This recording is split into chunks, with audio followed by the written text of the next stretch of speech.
Buenos días mis hermanos, aquí estamos, queremos levantar un altar de adoración a nuestro Dios. Te invitamos a que vayas compartiendo el enlace para que otros se puedan también conectar con nosotros y adorar juntos.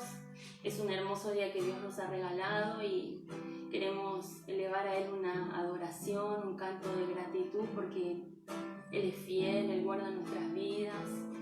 Él nos sostiene cada día, se ocupa de todos los detalles de nuestras familias. ¿Cómo no adorarle a este Dios que es tan grande?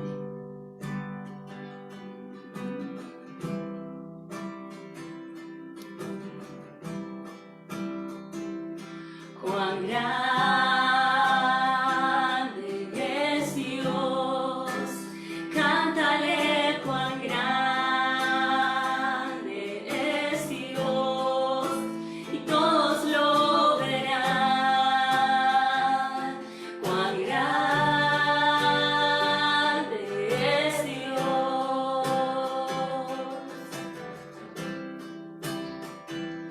cuán grande.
27. Así que si querés abrir la Biblia en Jeremías capítulo 32, o querés buscarlo, anotarlo, Jeremías 32, el versículo 27, que dice así, no creo que se vea mucho, pero lo voy dejando ahí. Dice: yo soy el Señor, el Dios de todos los seres humanos.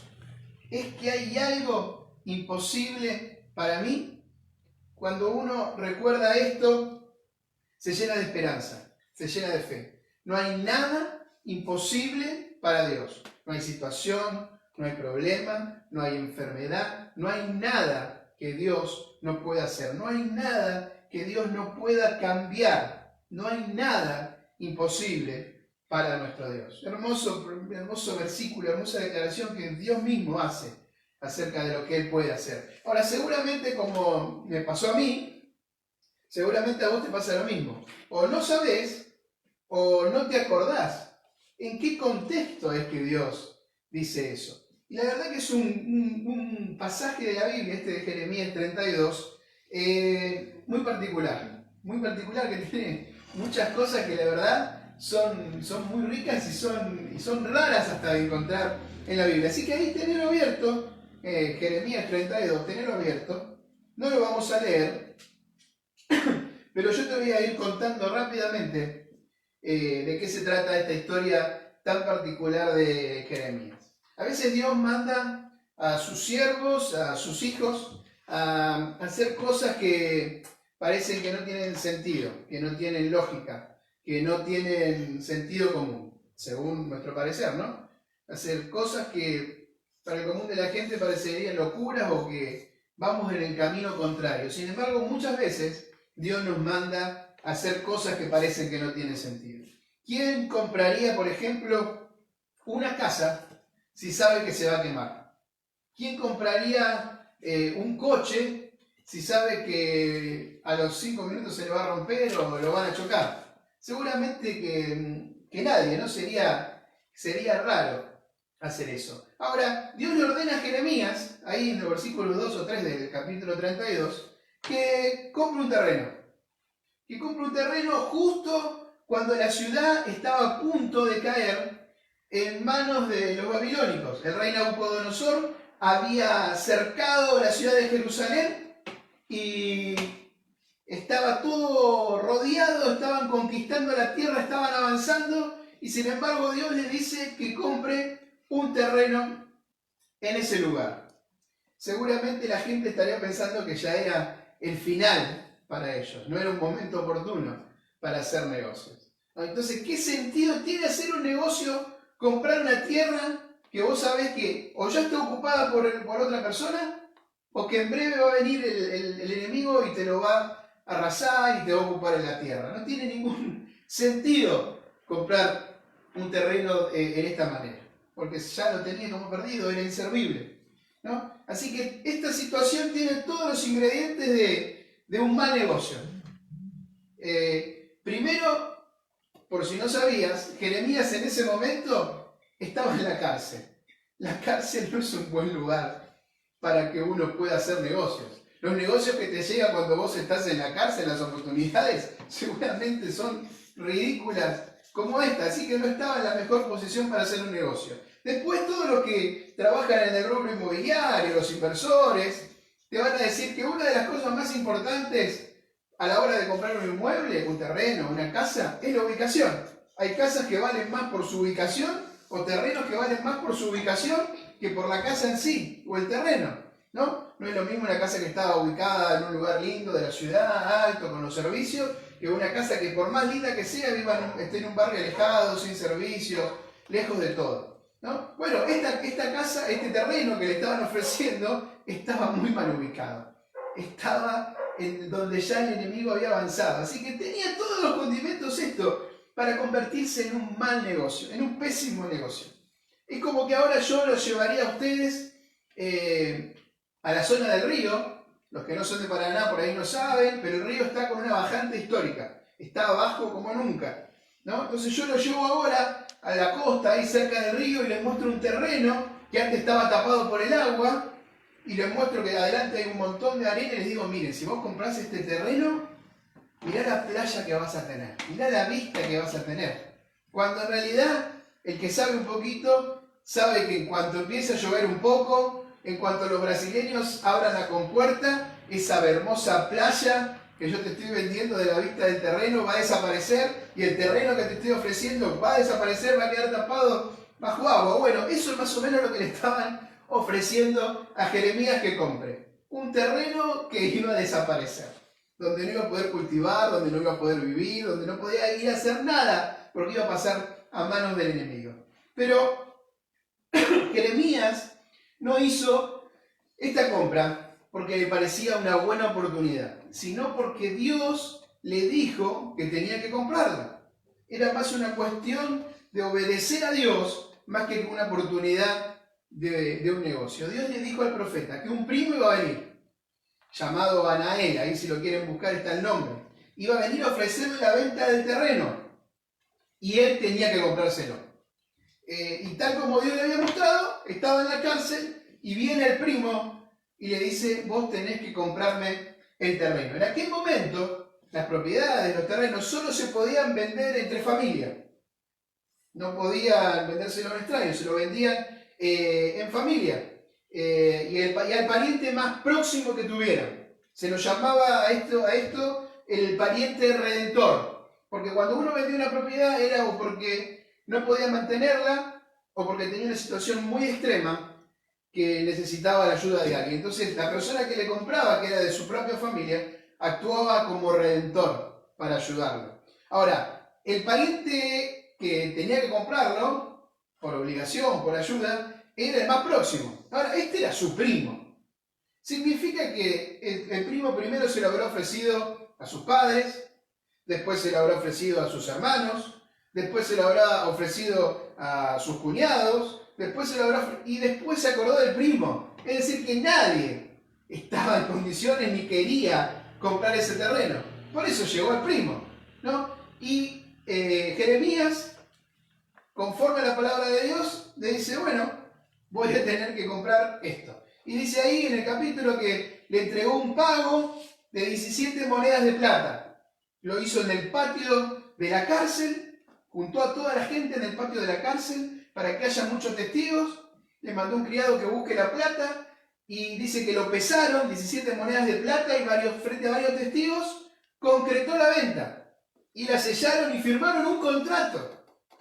Si ustedes leen ahí el pasaje, la verdad es muy interesante porque describe un acto jurídico. Muestra que llamaron a un escribano, que llamaron a testigos, que firmaron, que lo notariaron, que pusieron cosas para que lo que estaban haciendo tenga valores. Faltó solamente que vayan al registro de la propiedad y registren el título, pero es impresionante como está descrito ahí. Ahora, en otra versión dice que lo pagó en efectivo.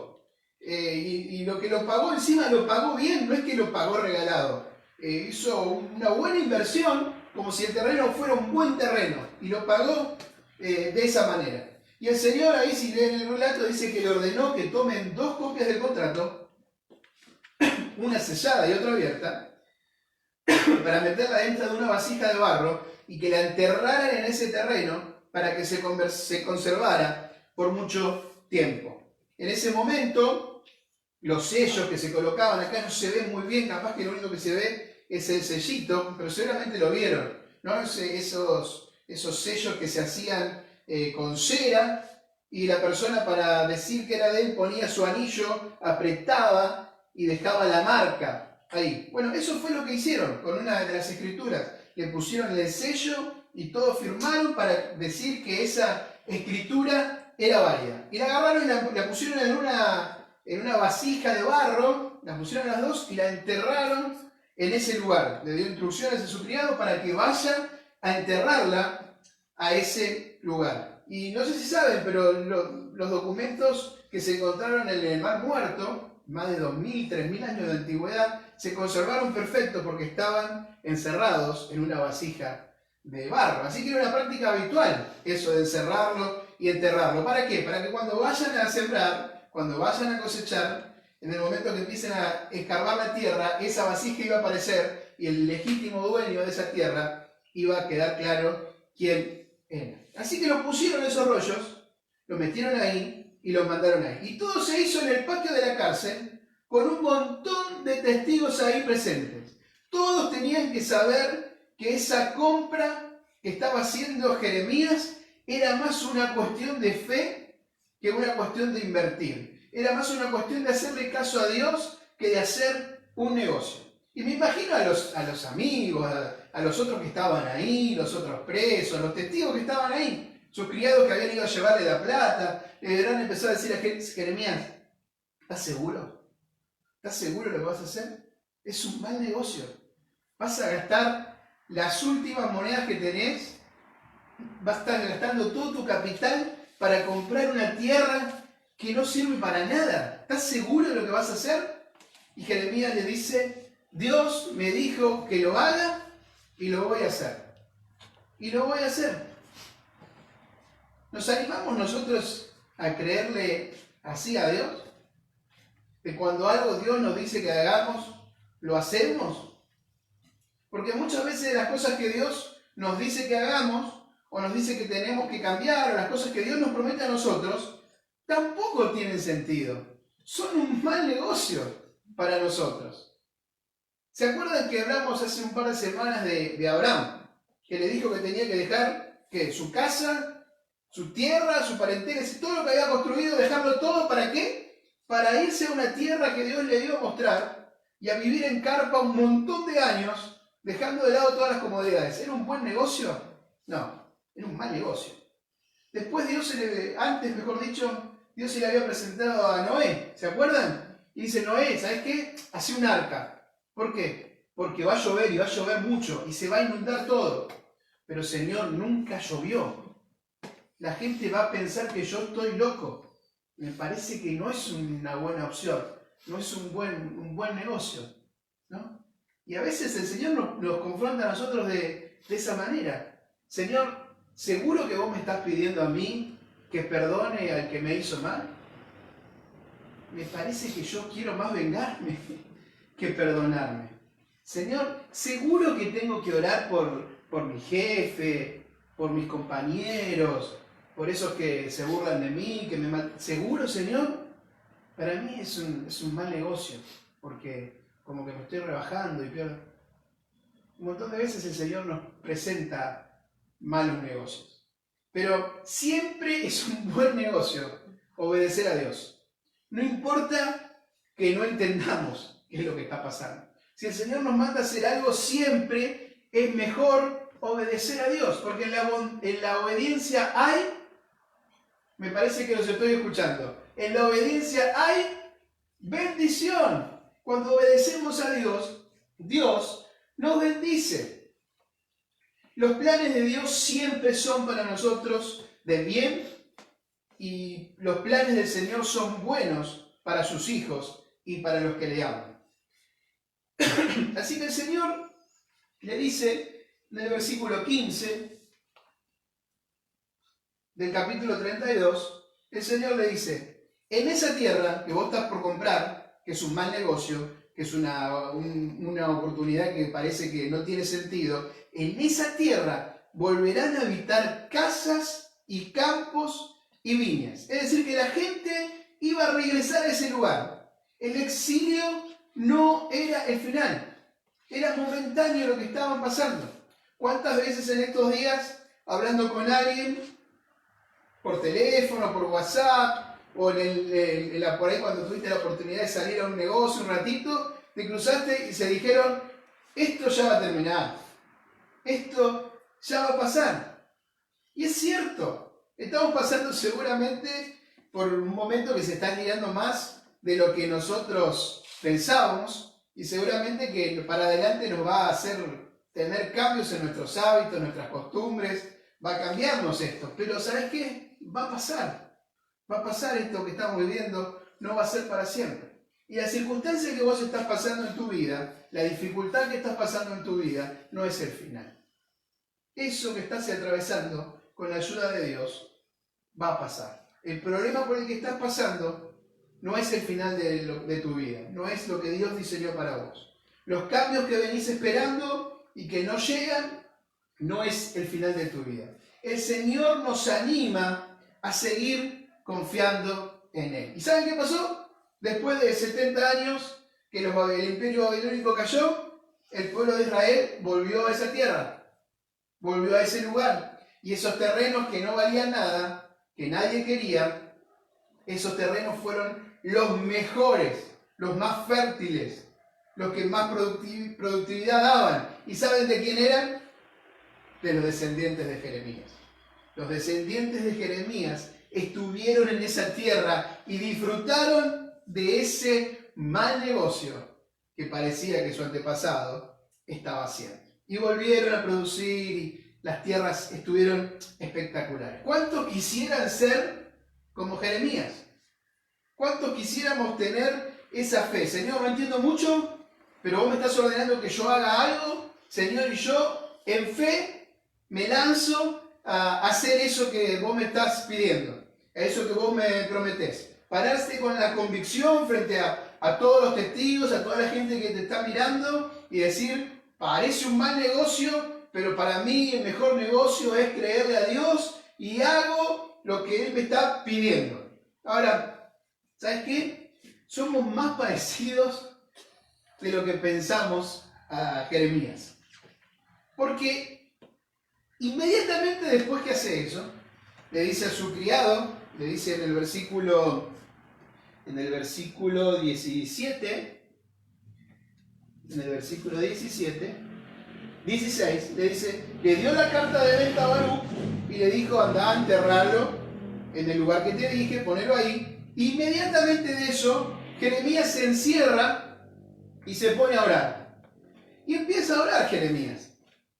Y dice, Señor, vos sabés que yo te quiero, Señor, yo sé que vos hiciste el cielo, yo sé que hiciste la tierra, Señor, yo sé que vos tenés misericordia con todos, Señor, yo sé que vos haces grandes señales, prodigios, Señor, yo sé que vos nos sacaste de Egipto, Señor, yo sé que vos nos metiste en esta tierra, Señor, Señor, Señor, un montón de cosas, hasta que en un momento en el versículo 25 no aguanta más y le pregunta a Dios, oh Señor Jehová, ¿y tú me has dicho, cómprate la heredad por dinero y pon testigos, aunque la ciudad va a ser entregada en manos de los caldeos? O sea que inmediatamente de lo que había hecho, que era espectacular, había hecho un acto de fe, se pone a orar y le dice, ahora que estamos solos, Señor, ¿vos estás seguro de que vos me estás mandando a hacer esto? ¿Estás seguro que lo que hice está bien? En otra versión le dice, encima lo pagué en efectivo, porque no nos olvidemos que Jeremías era judío. Entonces, si aunque sea se lo hubiese dado a pagar en cheque, en algunas cuotas, no, se lo pagó en efectivo. Dice, ¿estás seguro de que hice bien? ¿Estás seguro de que lo que vos me mandaste a hacer está bien? El hombre de fe, ese que estaba ahí en la cárcel haciendo el negocio, de repente, a los 5 minutos, es asaltado por la duda. Eso lo veíamos el viernes, en el devocional del viernes. ¿No se parece a vos? ¿No se parece a mí, Jeremías? ¿Cuántas veces decimos tantas cosas, Señor, yo te voy a servir? Y justo cuando tenés la posibilidad, te toca, tenés un partido de fútbol, ahora no tanto, pero tenés un partido de fútbol, tenés una juntada con amigos, tenés otras cosas, y te olvidás de eso y los dejás de lado. Señor, yo creo en tus promesas. Señor, yo creo en todo lo que vos me decís. Pero por las dudas, leo el horóscopo, a ver qué dice. Me asombra ver cuántos cristianos, cuántos creyentes comparten hasta en su Facebook el horóscopo. Y comparten las cosas que dice en el día para ellos. Me asombra ver eso. Porque es más o menos lo mismo. Es decir una cosa con la boca y después nuestra incredulidad nos gana. Porque cuántas veces cuando vienen los problemas, las dificultades y nuestra fe es probada, actuamos como Jeremías y dudamos. Y dudamos. Le damos lugar a la duda, a la incredulidad. Y ahí, en ese contexto, en ese momento, es que volvemos al versículo del principio. Ahí es donde volvemos a cuando Dios dice, ¿hay algo imposible para mí? ¿Hay algo que sea difícil para mí? Ahí en ese momento Dios le recuerda a Jeremías que era todopoderoso, que lo que parecía de verdad imposible para Jeremías, lo que era el mal negocio para Dios era simple. Y le empieza a contar todo lo que iba a hacer, todo lo que venía por delante, pero que él no dudara, que confiara en Dios. Como veíamos en el devocional del viernes, la duda es terrible porque viene de repente. Y lo que es una duda se convierte en incredulidad y falta de fe. A veces por no ser pacientes, por perder la confianza, por no esperar los tiempos de Dios, por no confiar verdaderamente en Dios, nos perdemos de una tierra fantástica que Dios tiene preparada para nosotros. Y cuando pensamos en algunos de los que dudaron, como hizo el pastor Pablo el viernes, enseguida se nos viene la imagen de Pedro a la cabeza, el personaje de Pedro, ¿no? Cuando él va y está caminando sobre el agua y hace lo que nadie hace, mirando a Dios, y de repente desvía su mirada de Dios, y ¿qué pasa? Empieza a hundirse, ¿no? ¿Por qué? Le dice, ¿por qué dudaste? ¿Por qué cambiaste la mirada? ¿No? Y después Pedro también lo niega al Señor. ¿Se acuerdan? Antes de la crucifixión, Jesús le dice que lo iba a negar y le dice, no, Señor, aunque todos te dejen, aunque todos se borren, Señor, yo, Pedro, voy a estar ahí con vos. ¿Y qué pasó? Antes que cante el gallo, Pedro lo negó no una, no dos, sino 3 veces. El miedo le ganó. El miedo le ganó a Pedro. Le jugó una mala pasada, ¿no? Y en el momento como lo describe el Evangelio de Lucas, es un momento de película, realmente de película. Porque dice que Jesús se da vuelta, después que escucha la tercera negación de Pedro, dice que Jesús se da vuelta y lo mira a Pedro. Y yo me imagino en la película, Pedro mirándolo a Jesús, Jesús mirándolo a Pedro como diciendo, no te dije, y Pedro cayendo en la cuenta de lo que había hecho. Y esa fue la última mirada que cruzaron antes de que Jesús sea crucificado, porque lo estaban llevando a Jesús a encarcelarlo, enjuiciarlo y matarlo. Y nunca más lo vio, nunca más habló con él, hasta después de resucitado. Tremendo para Pedro. La última imagen de Jesús es mirándolo cómo lo había traicionado, cómo lo había dejado de lado. Pedro había caminado con Jesús esos 3 años y había visto de primera mano todo lo que Jesús había hecho, que había sido parte quizás como ninguno de los milagros que Jesús había hecho. Era un testigo presencial privilegiado, seguro más que ninguno. Ahora, Pedro estaba, después que pasó la crucifixión, después que pasó el tiempo que resucitó, le ganó la duda, le ganó la incredulidad. ¿Y a dónde volvió? Volvió a hacer lo que estaba haciendo antes. Volvió a pescar. Me gusta mucho la película, si los que vieron la semana pasada, la película que compartimos, justamente ven esa parte, cómo Pedro vuelve a pescar y los convence a nosotros, vamos a pescar, vamos a pescar.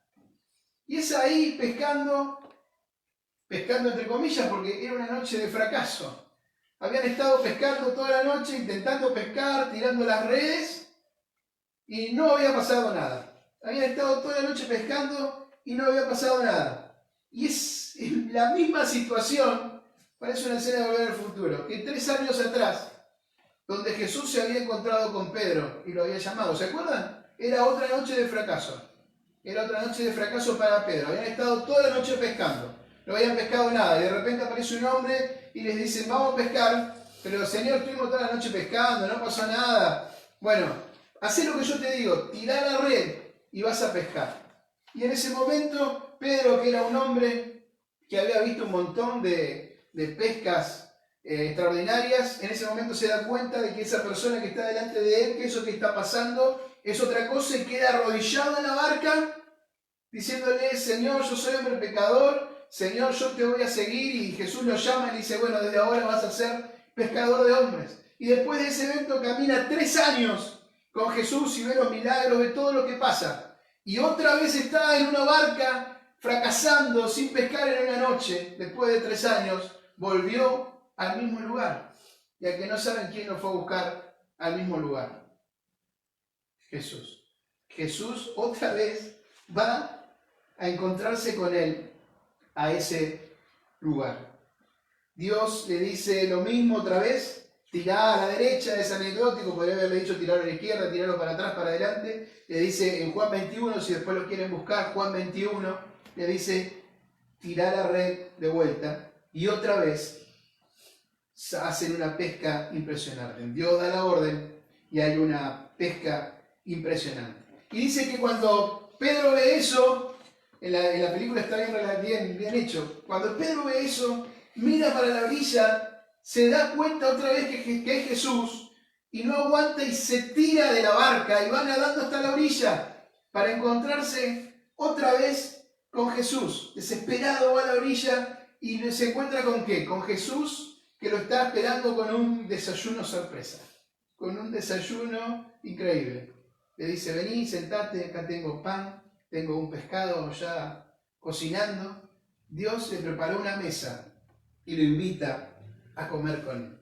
¿Sabes qué? No importa a dónde te llevó la duda, no importa a dónde te llevó la incredulidad, no importa a dónde te llevaron tus miedos, cuán lejos de Dios te sentís, no importa si le fallaste un montón de veces, siempre Dios sale a nuestro encuentro. Siempre Jesús nos prepara una mesa y quiere que pasemos tiempo con Él. Aunque volvamos al lugar de nuestro fracaso, aunque volvamos a caer al barro de donde Dios nos sacó la primera vez, el Señor una vez más, si dejamos todo atrás y vamos corriendo a Él, Él nos recibe con una bendición que tiene preparado para nosotros. Así que te animo en este día a que hagas el mejor negocio de tu vida y le creas a Dios. Por más loco que parezca, por más difícil que parezca, que hagas el mejor negocio de tu vida y confíes en lo que Dios te dice en esta mañana. Que confíes en Él. Si nunca lo hiciste, es una buena oportunidad para que no importa dónde estés, no importa en qué situación estés, diga, Señor Jesús, yo quiero que vos entres en mi corazón, limpies mis pecados y yo quiero caminar de ahora en adelante de una manera distinta. Quiero disfrutar de todo lo que vos decís en la palabra que hay para mí. Yo quiero vivir una vida mejor. Si dudaste y te alejaste, es una buena oportunidad para volver a confiar. Y si tu fe está siendo desafiada, agárrate fuerte, párate firme, que Dios está preparando una tierra para bendecirte. Que lo que hoy parece una locura, lo que hoy parece que es difícil, lo que parece que no va a avanzar, nada es imposible para Dios. Como dice el versículo, hay algo imposible para Él. Hoy nos parece una situación difícil. Hoy nos parece que frente a lo que vemos que va a pasar económicamente en el país, seguramente va a ser muy difícil progresar. Por ahí estás atravesando por un tiempo donde no podés trabajar. Por ahí estás atravesando un tiempo donde tu trabajo está en peligro y posiblemente en poco tiempo te echen o te suspendan o quién sabe qué. No importa la situación, no importa el problema, no importa la dificultad, Dios te puede ayudar. No importa la enfermedad que estés pasando, creemos en un Dios de imposibles. Oramos la semana pasada por un resultado negativo que había salido de Tiago. Era un resultado que había salido mal. Y oramos confiando y ayer nos confirmaron que el resultado se revirtió. Y no creemos que estaba equivocado el primer análisis que le hicieron. Creemos que Dios revirtió ese resultado porque para Dios no hay nada imposible. Así que ahí hay un montón de motivos de oración que la gente está compartiendo. Hay personas que están enfermas. Oramos por Lidia, oramos por su hijo, por la situación que está pasando. Oramos por Graciela. Oramos por un montón de gente que está pasando necesidades en este tiempo. Oramos por las personas que tienen que salir a trabajar, para que Dios los cuide, para que Dios los proteja. Estamos orando por todo esto con esta convicción de que no hay nada imposible para Dios. Así que oramos en esta mañana. Te animo a que puedas poner ahí en tu mente, en tu corazón también qué es lo que le querés pedir a Dios, qué es lo que necesitas de Él y que hagas esta oración de fe. Señor, en esta mañana, frente a todos los pronósticos negativos, frente a las circunstancias que nos tocan vivir, frente a los problemas, Señor, a las cosas que nos preocupan en este tiempo, elegimos confiar en vos. Elegimos, Señor, creer de que vos sos un Dios para el cual no hay nada imposible, que eres un Dios todopoderoso, eres un Dios que todo lo puede. Señor, te rogamos que bendigas a todas las personas que nos están mirando en este momento y bendigas a sus familias. Te rogamos, Señor, por los que están enfermos, Señor, te rogamos por aquellos que están luchando con las adicciones, te rogamos por aquellos que están con problemas económicos, para que tu bendición ahí donde ellos están ahora te alcance. Te lo pedimos en el nombre poderoso de Jesús. Amén y amén.